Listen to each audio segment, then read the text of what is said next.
Bom, candidato, boa noite. Vou fazer Marcelo. aqui, como as considerações iniciais fizemos nos outros blocos, só um pouquinho das regras aqui. Eu comunico ao senhor que nós temos um acompanhamento ao vivo pelo Facebook, na página do Sinduscom DF. Já passaram mais de 9.000 pessoas na página no dia de hoje, e nós temos ali centenas de pessoas nos acompanhando lá no Facebook também. Como nos blocos anteriores, vou fazer rapidamente aqui aquela introdução, dizendo que foram convidados para este evento os 5 candidatos mais bem colocados, conforme pesquisa de intenção de voto Datafolha, registrada no Tribunal Superior Eleitoral em setembro, dia 6 de setembro de 2018. A candidata Helena Pedrosa, do PROS, que é líder nas pesquisas, foi convidada, mas optou por não participar do evento, posição que o Sinduscom respeita. O sindicato, então, consultou seus associados sobre os demais candidatos, que estavam empatados tecnicamente, e convidou Alexandre Guerra, do Novo, para a vaga disponibilizada pela candidata ausente. Ao todo, candidato, nós teremos um bloco de 45 minutos. Vai ser um desafio do senhor, porque é o último bloco, então o senhor tem que ser bastante enérgico para atrair a atenção de todos. A exposição do senhor inicial será de 12 minutos, tem ali à sua direita um cronômetro para o senhor acompanhar. Os candidatos foram bem atentos ao cronômetro, eu peço que o senhor também seja, por gentileza. E depois faremos uma pergunta surpresa, eu sortearei um tema aqui dentre 20 que foram encaminhados inicialmente, e o senhor terá 3 minutos para a resposta desse tema. Após a exposição, daremos início às perguntas. O presidente do Sinduscom DF, que está ao seu lado, e o presidente da Fibra, doutores João Pimenta e Jamal, respectivamente, farão uma pergunta padrão, a mesma que foi feita aos demais candidatos. Cada presidente de entidade, que estão aqui à minha esquerda, e lá o Eduardo Aroeira à direita, o Marcelo e o Eduardo, farão uma pergunta também ao senhor, e o senhor também terá 3 minutos para respondê-las. As perguntas da plateia, mais uma vez eu relembro a todos, deverão ser formuladas somente por escrito em letra legível. Importante que todos mandem as respostas às perguntas o mais breve possível, utilizando as fichas disponíveis com as recepcionistas do evento, que estão circulando aí no salão. Basta pedir a elas que elas disponibilizarão as fichas. Cada pergunta dos convidados terá duração de 1 minuto e o senhor terá 3 minutos para cada resposta. Todos esses tempos estarão expostos ali no nosso cronômetro. Não serão permitidas réplicas. A condução do encontro será feita por mim, que sou o coordenador dos trabalhos, e também acompanharei o tempo de exposição e das perguntas. Lembramos que este é um evento técnico, programático, com foco na construção civil do DF, e isso posto, contamos ou continuamos contando com a colaboração da plateia para que não se manifeste de forma inadequada durante a palavra do candidato. Isso tem ocorrido durante todo o dia, e nós agradecemos a atenção e educação de todos. Aproveitamos também para agradecer a presença dos seus assessores e correligionários, e também lembrar, mais uma vez, que o evento está sendo transmitido ao vivo na página do Sinduscom DF, no Facebook, por onde já passaram 9.000 pessoas, e nós pretendemos agora, com o senhor aqui encerrando, bater a casa de 10.000 pessoas, que seria o recorde do Sinduscom em transmissões ao vivo pelo Facebook. Dito isso, e já indo para o último bloco, agradecemos aí a presença, a permanência de todos. Passo a palavra para o senhor, candidato. O senhor tem 12 minutos para suas considerações. Eu gostaria só de fazer um pedido, Marcelo, com a permissão dos presidentes, é que, como advogado, eu gosto de falar do púlpito. O senhor fique totalmente à vontade. Aí, que advogado fala em pé para ser visto, alto para ser ouvido e rápido para ser aplaudido. Sem problema nenhum. Fique à vontade, candidato. Então, com a palavra, o candidato Ibanez Rocha. Obrigado pela presença aqui na Casa da Construção Civil. Fique à vontade, 12 minutos. Bom, em primeiro lugar, eu quero agradecer ao nosso presidente do Sinduscom, o presidente da Fibra, o Jamal, e a todos esses que estão aqui, que são companheiros de longa data. Eu me recordo muito bem que, na minha campanha para presidente da Ordem, eu fiz questão de me reunir, e muitas pessoas não entenderam o que eu queria, me reunindo com o setor produtivo da indústria da construção civil, mas eu entendo que essa cidade ela é uma cidade que gira em torno da construção civil, e, na oportunidade, eu estive aqui na sede do Sinduscom, estive na Asbraco, estive na ADEME, conversando já naquela época, em 2013, com o setor produtivo, e fizemos uma parceria ao longo desses anos muito produtiva para todos nós. Eu acredito que os reflexos dessa nossa parceria, assim como eu imaginei ainda na campanha para a Ordem, eles surgiram ao longo desse tempo e foram bastante efetivas. É tanto que nós temos hoje o Leonardo Mundim, que está aqui, é um advogado extremamente competente, que foi presidente e é presidente da Comissão de Direito Imobiliário da OAB do Distrito Federal e do Conselho Federal da Ordem, e que eu tive a honra de indicar, juntamente com a doutora Janine Massuda, para acompanhar todos os trabalhos referentes à legislação que está para ser aprovada no Distrito Federal, LUOS e PPCUB. E já à época também tratamos de vários problemas relacionados à construção civil no âmbito do Distrito Federal. Então, eu estou aqui numa casa em que eu conheço, e digo para vocês que conheço o setor, não como deveria, porque sou advogado, mas eu sou um investidor no setor. Está aqui o Isídio, que é um dos companheiros que trabalha comigo há quase 20 anos. E eu digo sempre que eu sou um construtor, às vezes de amizades, às vezes de eleições, como foram as da Ordem, e agora essa eleição para o governo do Distrito Federal. Mas tudo que eu ganhei na minha vida, licitamente, através da advocacia, eu investi na construção civil. E assim como a grande maioria de vocês, eu tenho sofrido muito com a burocracia que nos é imposta. Ao ponto de nós, empresários, e eu me considero um empresário da construção civil, sim, estarmos desacreditados dessa cidade. O nível de burocracia é tão grande que eu vou dar um exemplo que ocorre comigo. Eu sou proprietário de um terreno em Sobradinho que fica entre o Comper e o shopping. Talvez seja o melhor terreno daquela cidade. Eu tenho 6 anos que eu apresentei um projeto, Isídio me acompanha nesse projeto, e até hoje ele não foi aprovado. Eu tive que recontratar agora uma outra arquiteta para fazer o projeto novamente. Agora, se eu disser para vocês quem é o arquiteto do projeto, vocês não acreditam. É o atual secretário de Habitação do Distrito Federal. Então, isso, para mim, é a prova do desrespeito. O atual secretário de Habitação assinar um projeto e protocolar e ele não ter a condição de aprová-lo. Isso quer dizer que as normas estão erradas. É uma burocracia que trabalha contra o empresário. E quando você mata o empresário, você mata a cidade. Esse é o grande problema. Nós tratamos os nossos empresários aqui no Distrito Federal com profundo desrespeito, como se todos fossem bandidos, e acham apoio no Ministério Público e no Poder Judiciário. E isso está matando a nossa construção civil, está matando a nossa cidade. O que ocorreu aqui no Distrito Federal, praticado pelo governador atual, foi simplesmente um absurdo contra todos os empresários, porque aqui em Brasília nunca faltou dinheiro. Isso aí é conversa. Agora, no momento em que você assume um governo e você diz que vai faltar dinheiro para o salário, e nunca faltou, que você diz que não vai ter investimento, mas nunca faltou dinheiro para as outras coisas, você acaba com a credibilidade de todo um sistema. E aí vem uma palavra que quem introduziu aqui no Sinduscom e na área da construção civil fui eu, nas reuniões que eu fiz. Segurança jurídica. Empresa nenhuma trabalha sem segurança jurídica.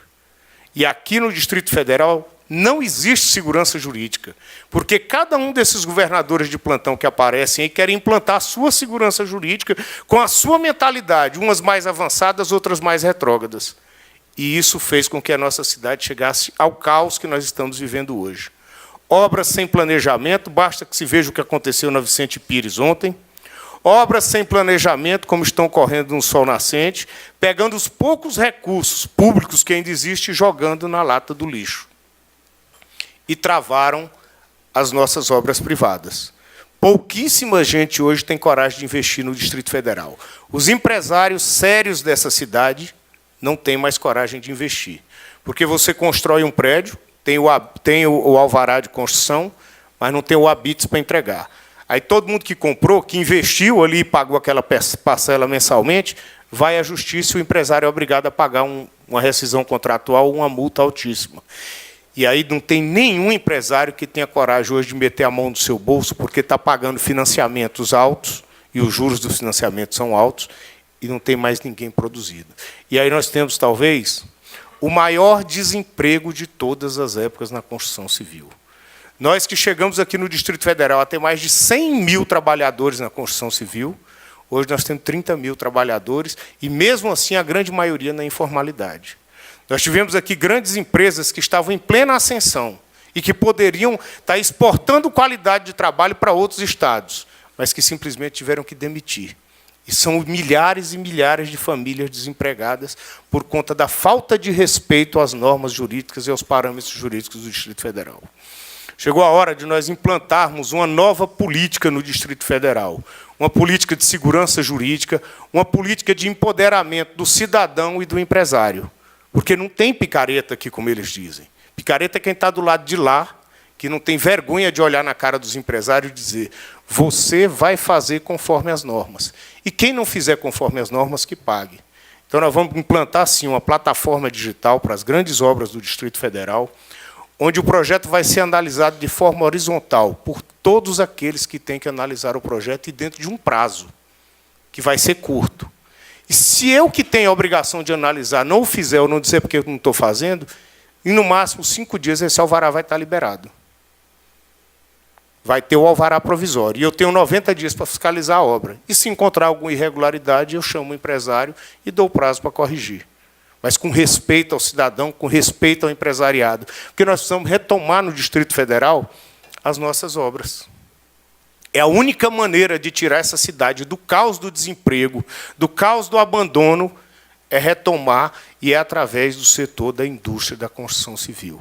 É a única maneira que nós temos de qualificar os nossos trabalhadores, de dar dignidade às moradias, de trabalhar dessa maneira. E, para isso, os empresários do Distrito Federal vão ser respeitados. E eles vão trabalhar junto comigo lá no Palácio do Buriti.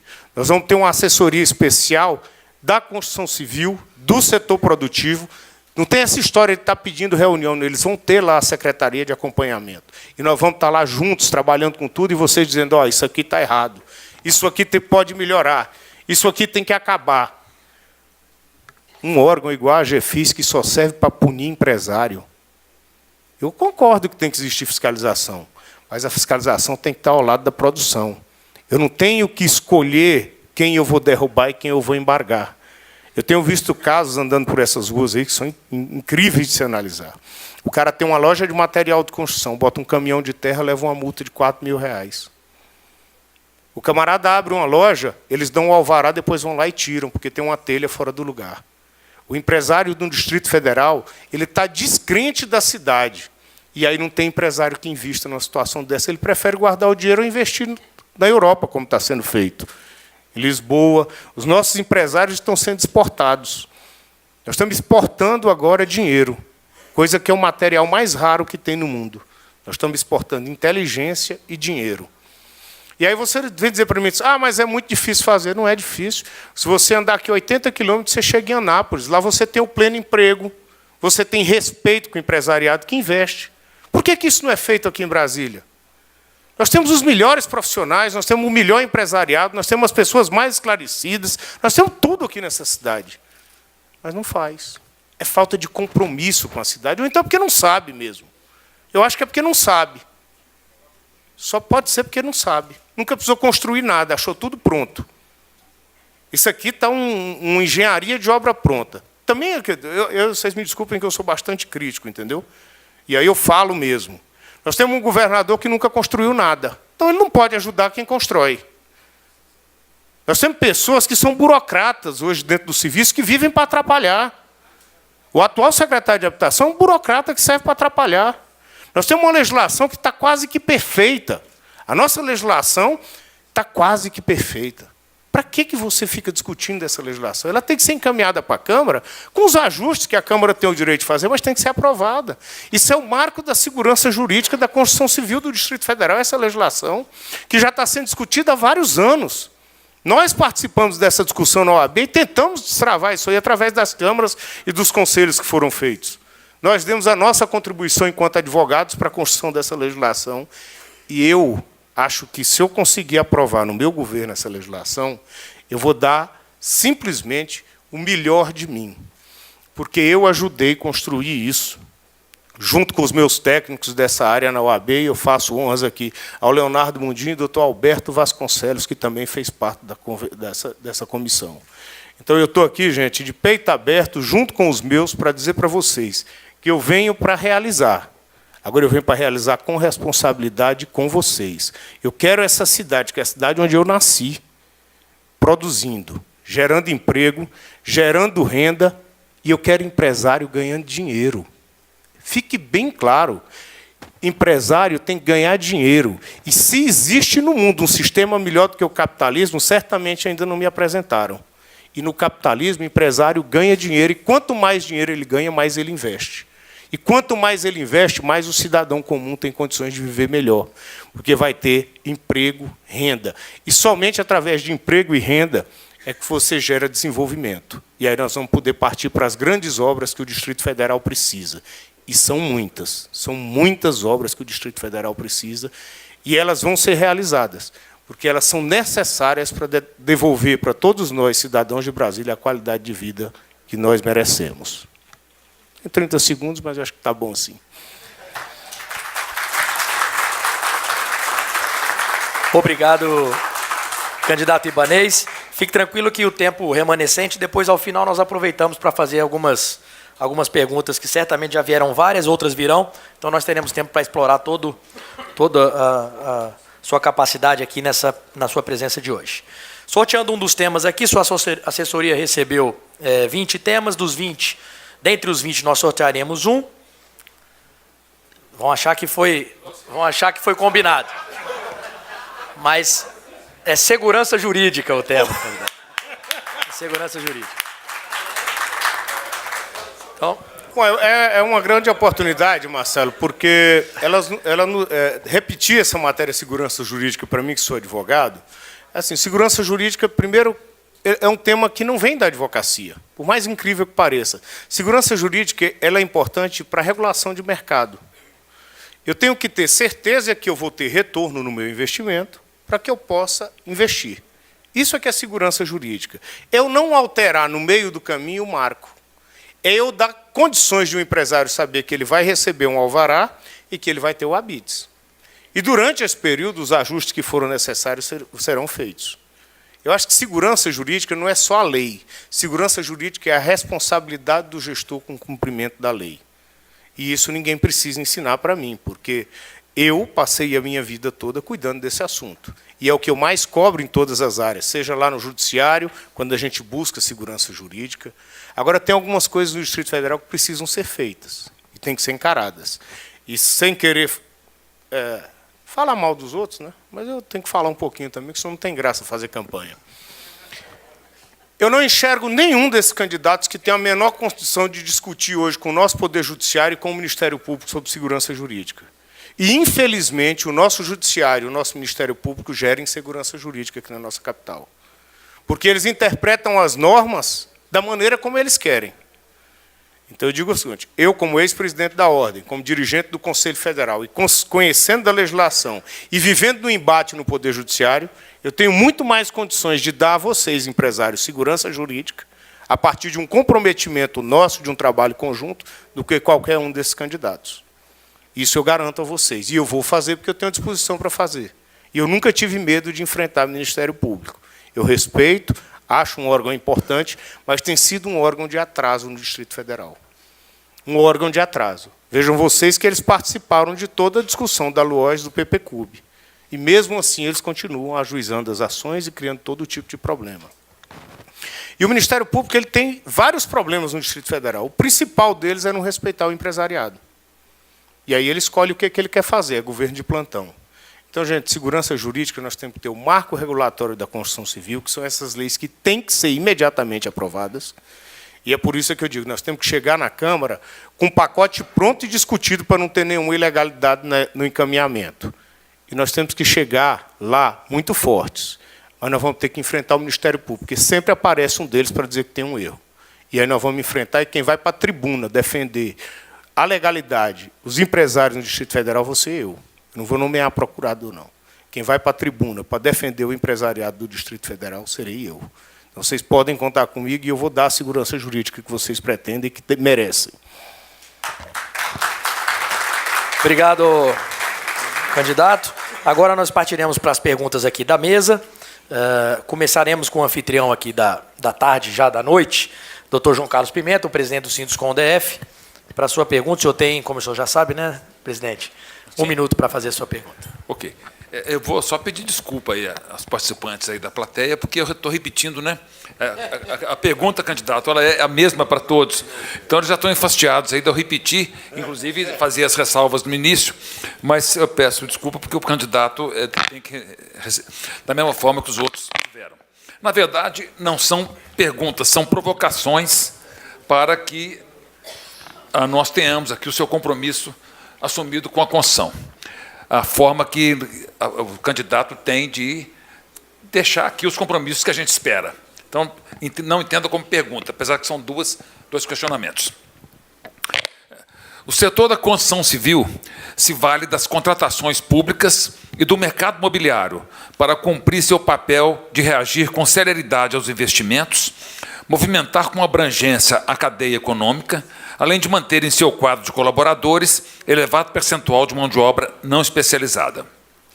No DF, o setor se encontra com atividades aquém do necessário à manutenção das estruturas das empresas instaladas e da geração de nível desejável de empregos.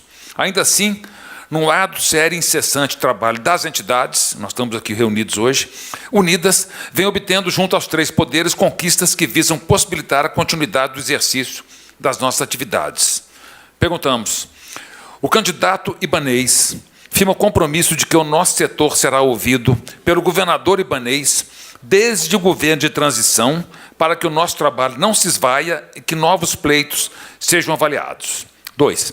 Como pode ser quantificada a sua avaliação, né, e descrita a vontade política que o governador ibanês firma como compromisso para viabilizar a sobrevivência da construção aqui no DF? Bom, em primeiro lugar, eu quero fazer aqui, já que eu tenho 3 minutos e dá tempo para responder, porque as perguntas são fáceis, eu cometi um erro aqui gravíssimo no início da minha fala, foi de não fazer uma saudação a um grande amigo que eu sempre tive aqui, que foi o Luiz Carlos Botelho, entendeu? Então fica esse momento aqui, meu pedido de desculpas pela amizade, pelo carinho e pela pessoa comprometida que ele sempre foi, entendeu? Uma grande perda para todos nós, entendeu? Mas eu quero dizer o seguinte, o meu entendimento é muito claro nessa matéria. Sem a construção civil ao meu lado, essa cidade não volta a funcionar. Brasília depende da construção civil, seja no setor privado, seja no setor imobiliário, seja no setor público. Nós vamos ter que trabalhar de braços dados e vocês vão fazer parte dessa transformação. Porque sem vocês eu não consigo fazer, novamente, gerar um círculo virtuoso nessa cidade de emprego, geração de renda. Nós temos que trabalhar juntos. Então, vocês vão participar comigo. A partir do primeiro dia da transição, vocês vão ter a Câmara instalada. Eu não quero ser surpreendido, presidente, como eu fui com o governador Hollenberg, que nos chamou todos numa sala já com um pacote pronto. Só que era um pacote de maldades contra o empresariado do Distrito Federal e contra a nossa população. Vocês vão trabalhar comigo em tudo que nós vamos precisar para, no primeiro dia de governo, tudo que for necessário está pronto e pré-assinado para que a gente encaminhe.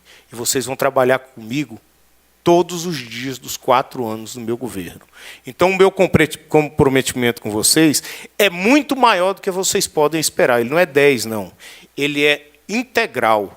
Sem vocês, eu não tenho a menor possibilidade de governar essa cidade. Eu preciso reativar o setor da construção civil, seja com as obras privadas, nem que eu tenha que colocar dinheiro do BRB, investimento público, enfrentar o que for, mas eu tenho que destravar essa cidade. Ela tem que voltar a gerar impostos para que eu possa fazer as obras públicas. Ela tem que voltar a ter emprego para ter consumo. A cidade hoje não tem consumo e as empresas estão abertas. Aluga, se vende, se passa para outro. É isso que o Distrito Federal quer. É isso que o Distrito Federal está vivendo. As pessoas estão desempregadas e estão morrendo por conta disso. Não tem dinheiro para os hospitais, porque não tem desenvolvimento, não tem arrecadação de tributos. Não tem dinheiro para a segurança, fecha as delegacias, porque não tem arrecadação.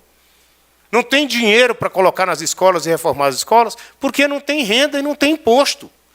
O que faz a sociedade girar não é matar as empresas, é você criar as empresas e alimentá-las com recursos e obras.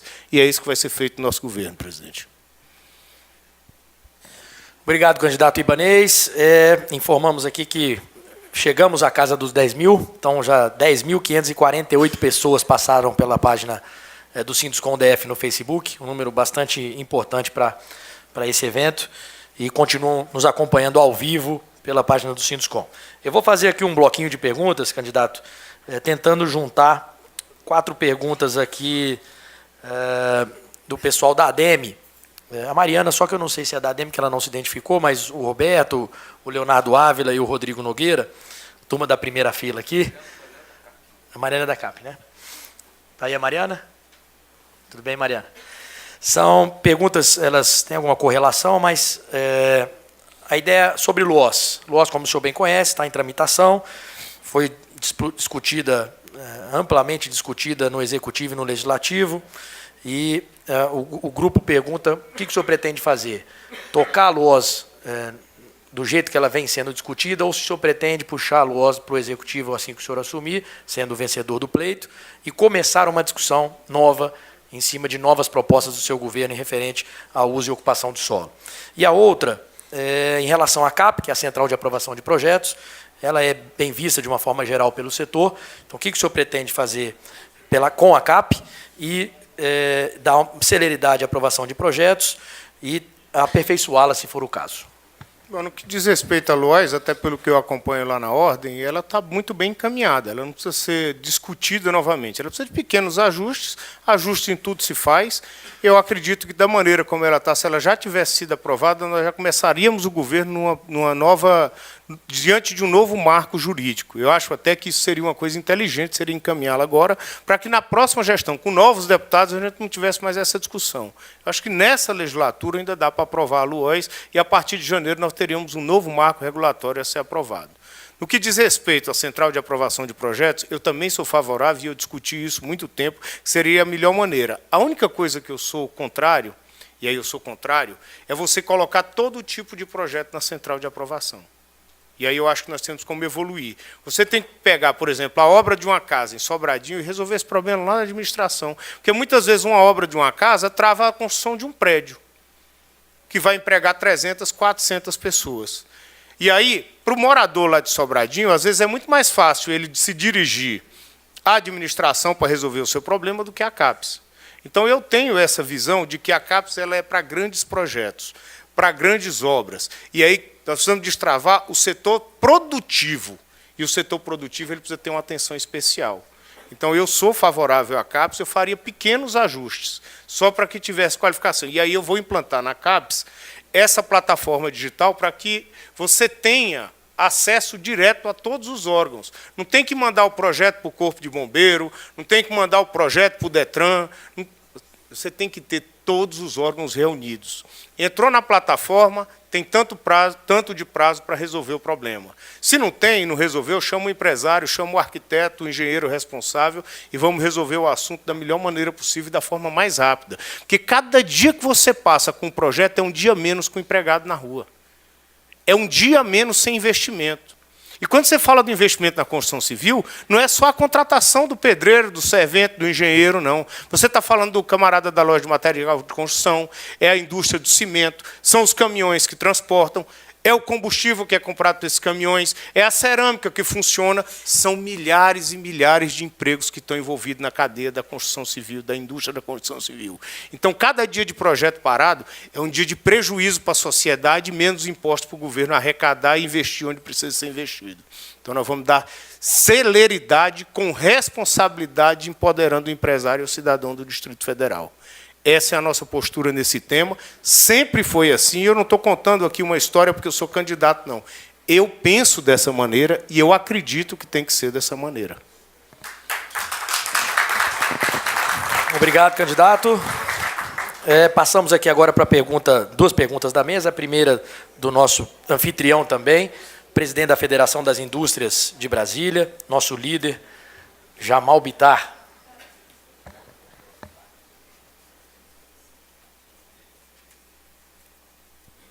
Doutor Ibanez, candidato doutor Ibanez, nós conhecemos, já medido, e me perdoe também a repetição da pergunta, que é a mesma pergunta direcionada a todos os outros candidatos, que a economia do Distrito Federal ela é sustentada, muito dependente da administração pública e pela concentração do setor de serviços. Nós temos uma cruel realidade aí que isso representa 94% do PIB do Distrito Federal. Isso de todas as formas, fragiliza o nosso potencial de geração de emprego e renda e de melhoria da qualidade de vida. Lhe pergunto, qual é a sua proposta, a vossa proposta para diversificar a economia, ampliando a participação da indústria e dos demais setores? É uma pergunta, ela é muito interessante, e é uma pergunta que vem muito a calhar com o que Brasília quer para a sua população. Em primeiro lugar, eu acho que nós vamos ter que partir para um novo marco regulatório. Nós temos aqui, verdadeiramente, de fato, uma região metropolitana, que só o Distrito Federal sofre. Nós temos que encaminhar um projeto de emenda constitucional criando de direito a nossa região metropolitana. Porque o que ocorre com o Distrito Federal hoje? Vocês têm uma fronteira virtual, porque Lusiânia, todo o entorno do Distrito Federal, se abastece do Distrito Federal e dos seus recursos, só que eles estão gastando esse dinheiro lá. E no país todo é diferente. Se você chega em Recife, você não sabe a fronteira entre Recife e Jaboatão dos Guararapes. E aí você pode produzir ali do lado e consumir no Distrito Federal. Nós vamos ter que criar uma nova matriz de produção no Distrito Federal. Porque as fórmulas que quiseram trazer para cá, elas não funcionam. Elas não funcionam. Essa é a primeira fórmula que nós vamos ter que implementar de forma bem rápida, encaminhar um projeto. E esse é o projeto da libertação do Distrito Federal, Jamal. É esse projeto que vai dar para nós o nosso viés econômico. As pessoas vão poder produzir aqui nas nossas fronteiras e vir consumir aqui no Distrito Federal. Aí sim o nosso setor de serviço, a nossa indústria, ela vai funcionar. Aí nós vamos ter arrecadação de impostos, sem nos preocuparmos com os benefícios fiscais que são dados em Goiás. São essas coisas que tem que mudar no Distrito Federal. É o marco regulatório e o entendimento que o Distrito Federal tem, sim, como crescer muito, mas naquilo que a gente é bom. Por exemplo, o Distrito Federal pode se tornar um grande celeiro de distribuição para todo o Norte e Nordeste. Agora, as nossas indústrias atacadistas elas foram engessadas. Não existe nenhum benefício fiscal. Nós temos inúmeras áreas. Por exemplo, nós temos a melhor malha aérea desse país. Nosso aeroporto está aqui. Mas você vai bem ali no polo JK e ele não tem asfalto para receber as empresas e as indústrias. Lá não tem um ponto de ônibus para os funcionários descerem. Como é que eu vou tratar de indústria numa cidade dessa, Jamal? Se eu não tenho uma passarela para o funcionário que atravessar para chegar lá. O cara tem que sair todo dia e levar a roupa dentro da sacola para tomar banho, porque ele chega empoeirado ou enlameado. É assim que é tratada a nossa indústria no Distrito Federal, Jamal. Nós temos que ter respeito pelo nosso empresário e pelo nosso trabalhador. E nós vamos ter que trazer para essa cidade um novo marco de desenvolvimento. Por exemplo, você quer saber de um assunto aqui interessante? O Distrito Federal tinha antigamente um turismo que ninguém conhecia, que era o turismo hospitalar. São Paulo tem esse turismo hospitalar. E nós aqui matamos os nossos hospitais, tanto os públicos quanto os privados. Nós temos que mudar o marco, e a natureza de Brasília já está criada. É exatamente essa, serviço. Obrigado, candidato Ibanez. Seguindo aqui nas perguntas da mesa, aqui à minha esquerda, Marcelo Guimarães, vice-presidente do SECONSE. Então, Marcelo, eu tenho 1 minuto aí para a pergunta. O candidato tem mais 3 minutos para a resposta. Boa noite, candidato. Nós, do SECONSE, como qualquer outra entidade no Distrito Federal, principalmente da construção civil, vivemos um momento muito difícil com relação até à própria sobrevivência. Certo? O SECONSE é o serviço social da indústria da construção civil, presta um trabalho eficientíssimo ao nosso trabalhador e nós passamos bastante aperto ultimamente, justamente porque, como consequência da falta do emprego, nós que vivemos do percentual da folha de pagamento das empresas, sofremos lá também a mesma redução com relação à nossa receita. O senhor disse aí na fala inicial, tocou em 2 assuntos que eu considero assim, muito importantes para nós. A informalidade e a fiscalização aqui no DF. A informalidade, ela não precisa de se estender muito, ela nos causa muito transtorno.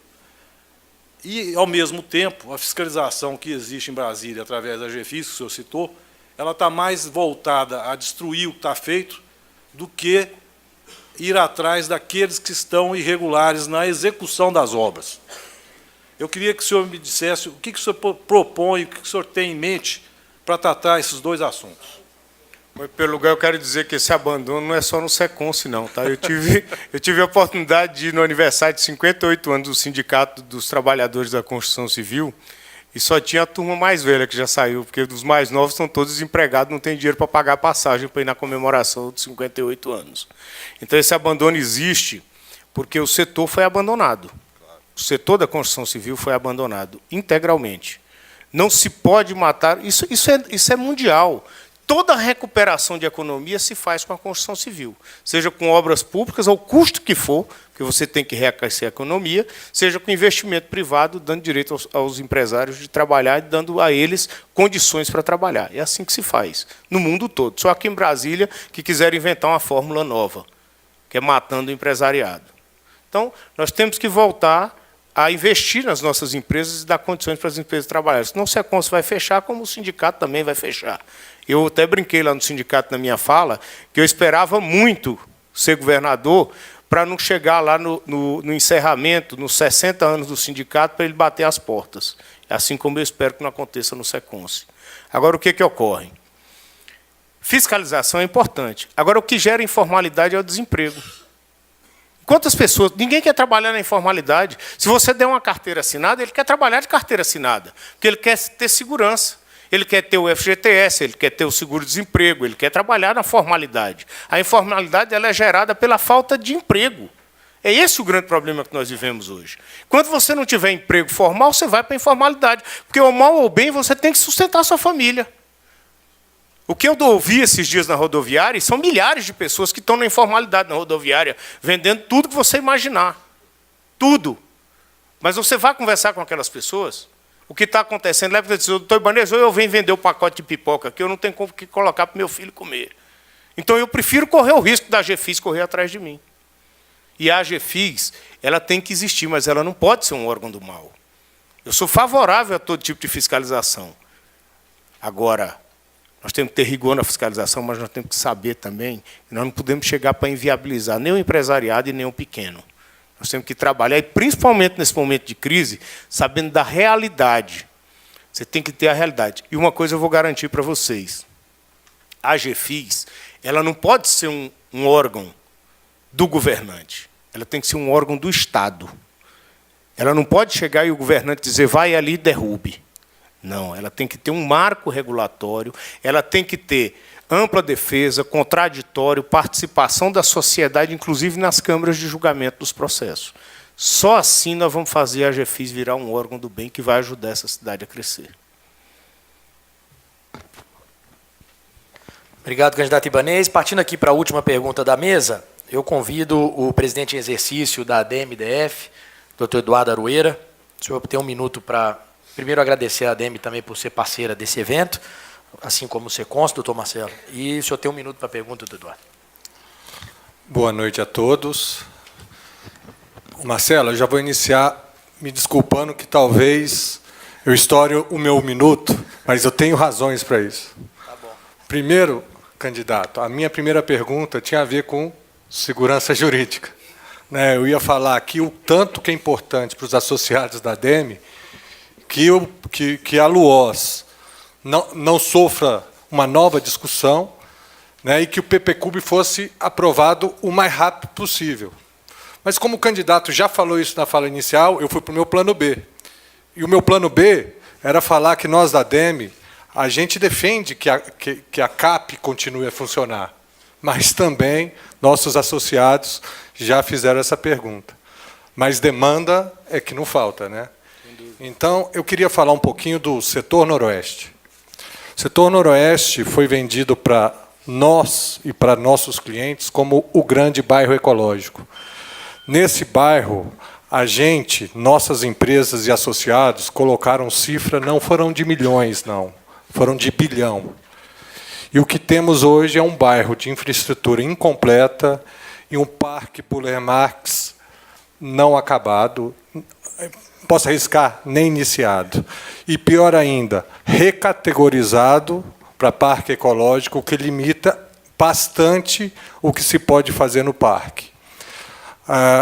Nós, do setor, e ao invés de fazer uma pergunta, e eu queria saber do senhor o posicionamento,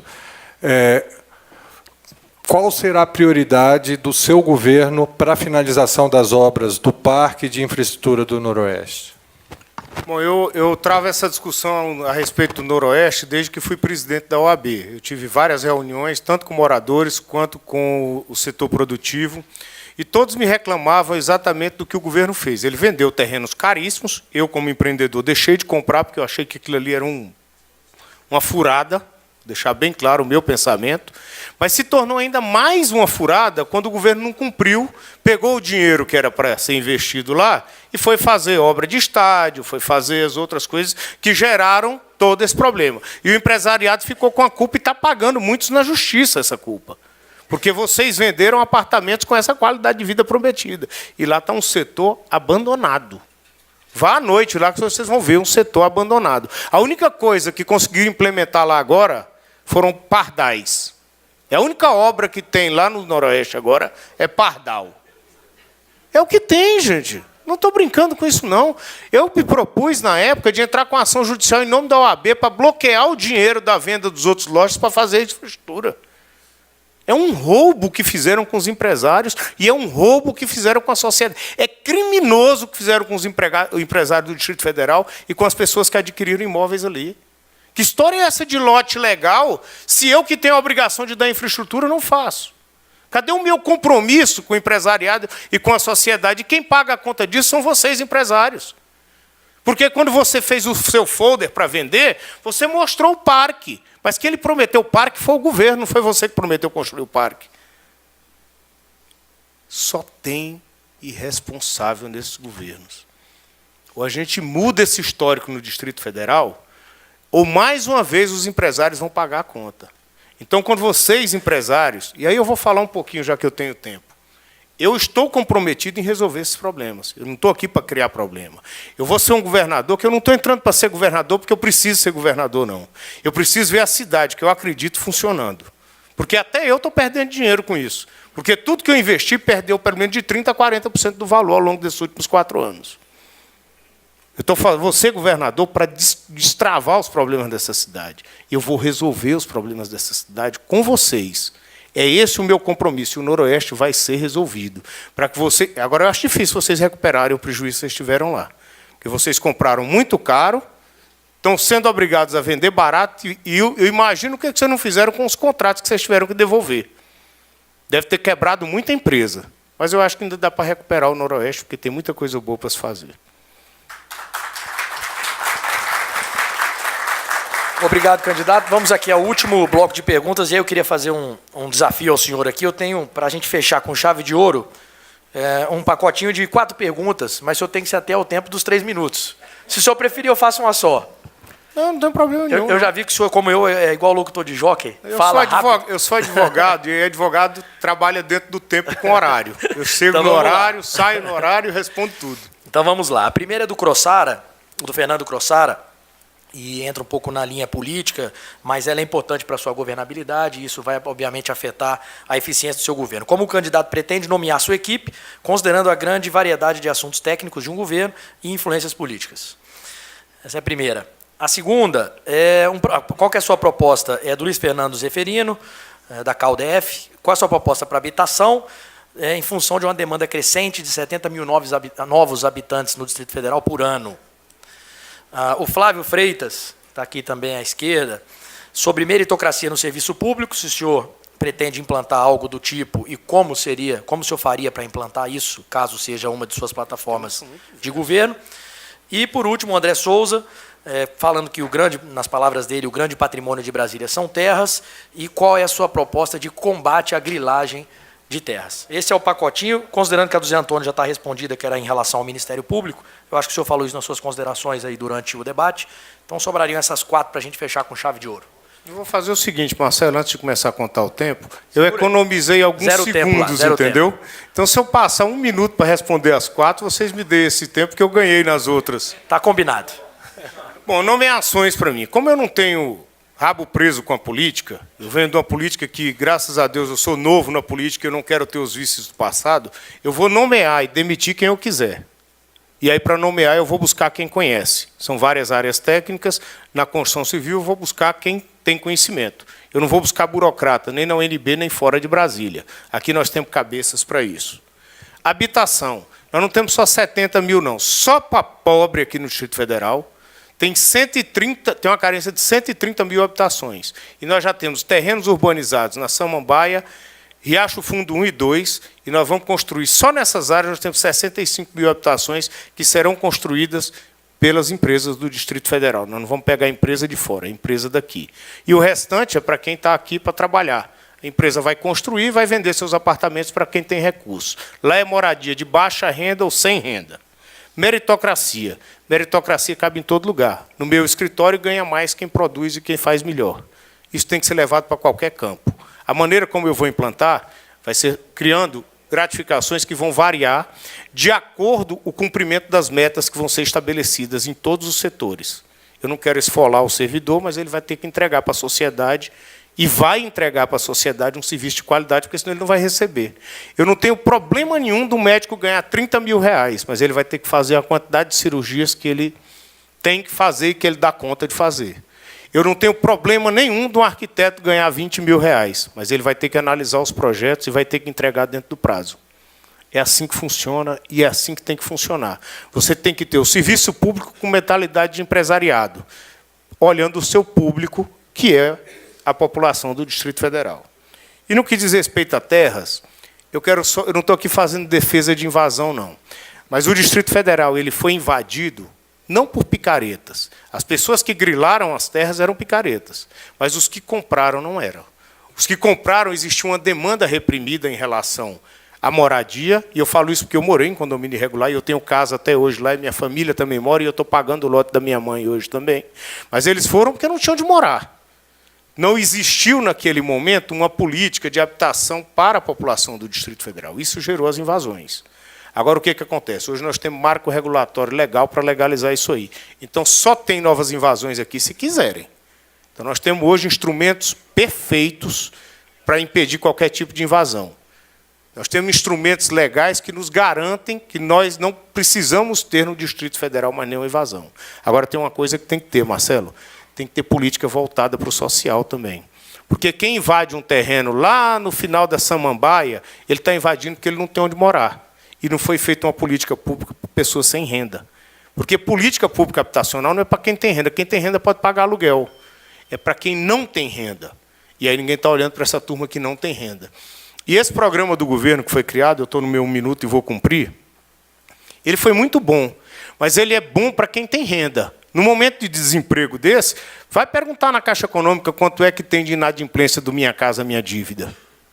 São 62% de inadimplentes. E esse dinheiro era para estar entrando no caixa da Caixa Econômica Federal para fazer novas obras. Mas não olhou na hora de fazer a política. Achou que o país ia continuar no pleno emprego. Não contaram com a quebradeira. E agora não tem recurso dentro da Caixa Econômica Federal para novos investimentos. Nós vamos ter que repactuar todas essas dívidas para poder gerar dinheiro, poupança para reinvestir na moradia para os sem renda. É isso que nós temos que ter cuidado. Então, eu acho que respondendo essas 4 perguntas, que foram 4 perguntas numa só, tá? Eu cumpri meu tempo. Beleza, candidato. Obrigado. Bom, já caminhando então para o final, antes de passar a palavra para o candidato para as suas considerações finais, queria, em nome aqui do Sindicato da Construção Civil, da Federação das Indústrias de Brasília, de todas as entidades parceiras que realizaram esse evento, tivemos uma tarde extremamente produtiva, uma qualidade dos debates realmente extremamente acima da média, um evento programático, né, não se falou de assuntos aqui muito eleitoreiros e pouco importantes, realmente, de fato, para o desenvolvimento da nossa cidade. O debate foi extremamente profícuo e programático, em cima de programas de governo e de propostas. Agradecer ao público no Facebook, que está nos acompanhando até agora. Candidato Ibanez, nós temos 1.288 pessoas conectadas nesse momento, nos acompanhando, e no total do dia, 11.802 pessoas nos acompanharam na página do Facebook. Então, agradecer a todos que estão nos acompanhando durante todas essas horas. E principalmente a quem ficou aqui até agora, todos os presentes. Mais de 400 pessoas passaram aqui pelo nosso auditório hoje, então agradecer a todos que estiveram aqui e principalmente a vocês que ficaram até o final. Em nome do sindicato, então, agradeço a todos os presentes e ao candidato também, Ibanez, pela sua presença aqui, por ter atendido ao convite do Sinduscom DF e desejar boa sorte na sua jornada. O senhor tem 3 minutos para suas contribuições, para suas considerações. Bom, Marcelo, eu primeiro agradecer esse evento maravilhoso. Eu jamais me furtaria de estar aqui presente, porque eu estou aqui dentre os meus, eu sou empresário e eu estou na política, isso que eu quero deixar claro para vocês. Não é por vontade própria, não. Eu estou na política porque essa cidade está no fundo do poço. Nós chegamos a um ponto no Distrito Federal que estão sofrendo os pobres e os ricos. E eu não vejo e não vi em nenhum dos candidatos, e eu comecei a analisar isso ano passado, quando me filiei, capacidade de compromisso com o Distrito Federal para poder tirar essa cidade do buraco em que ela está. Então, eu venho da sociedade civil organizada, eu sou um membro da OAB, sou um dirigente da Ordem até hoje, eu venho com o compromisso de resgatar essa nossa cidade e colocá-la no rumo certo, para fazê-la novamente decolar. Agora, isso não vai acontecer sem o comprometimento de cada um de vocês também. Eu tenho dito isso a pobres e a ricos. Ou nós vamos nos unir, e essa eleição ela é importantíssima, porque essa cidade ela não suporta mais 4 anos do infortúnio que ela foi enfiada. Com mais 4 anos, nós vamos ter o caos social no Distrito Federal e nós não vamos ter uma empresa aberta no Distrito Federal. Nós estamos vivendo o caos diário no trânsito, nos serviços públicos, no emprego, na renda, na saúde, na segurança, delegacias fechadas, tudo isso porque a cidade está vivendo o seu caos. E se nós errarmos dia 7 de outubro na nossa votação, se nós errarmos, nós não temos mais o direito de errar, nós já erramos 2 vezes. Não por culpa nossa. Nós erramos quando lá atrás um governador muito forte, que foi o Roriz, resolveu botar a mulher para concorrer. Aí nós perdemos para o Agnello. Perdeu Brasília porque ele não estava preparado. Não que ele seja uma pessoa ruim, mas não estava preparado para governar. Não veio para o embate. Perdemos na eleição passada por conta do Arruda, que insistiu numa candidatura que sabia que não ia dar certo. E aí, na última hora, ganhou aquele que não fez o debate com a discussão com a sociedade. Não que o Hollenberg seja ruim, mas ele também não estava preparado para governar o Distrito Federal.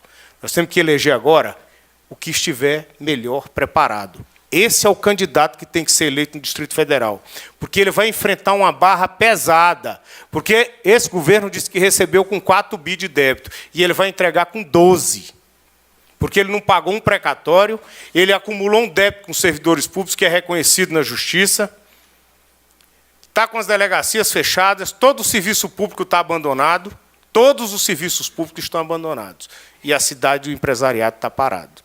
Eu tenho consciência do desafio que eu tenho a partir de 1º de janeiro, mas eu tenho certeza que eu tenho condições de cumprir. Muito obrigado.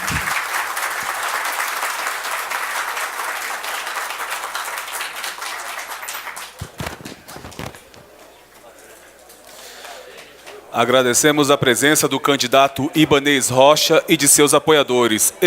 Excepcionalmente neste caso, em função do horário de trabalho dos profissionais da imprensa, informamos que o candidato já participou da coletiva de imprensa antes da sua apresentação.